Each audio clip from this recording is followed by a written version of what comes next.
Hi, good to speak to you again. As I mentioned last week, I'm keen to speak to members over the coming weeks about what sustainability and the recovery looks like. But first of all, a big thank you to everyone who responded to the Business New Zealand survey that we sent out this week, seeking ideas for shovel-ready infrastructure projects. We got a great response, and we'll be putting those ideas to the Infrastructure Industry Reference Group next week.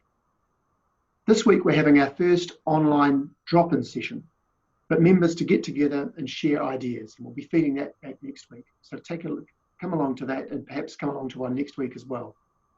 For today, I wanted you to know about some of the themes that we've been hearing emerging.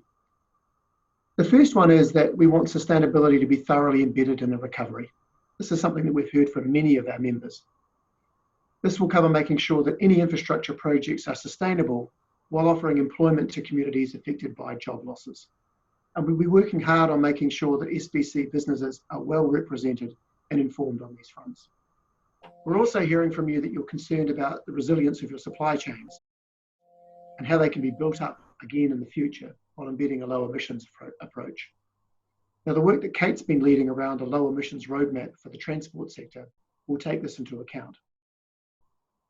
An overarching issue that we've heard from you is around fairness when it comes to the sacrifices that are being made to respond to the COVID-19 crisis.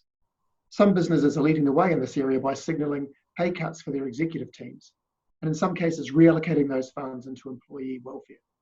But we're also seeing that companies that put sustainability at the heart of their business are very well positioned to emerge from any crisis, and our members are no exception to that.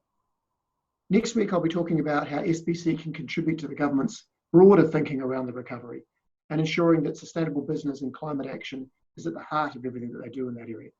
But that's it from me this week. Take care, and I look forward to speaking with you next week.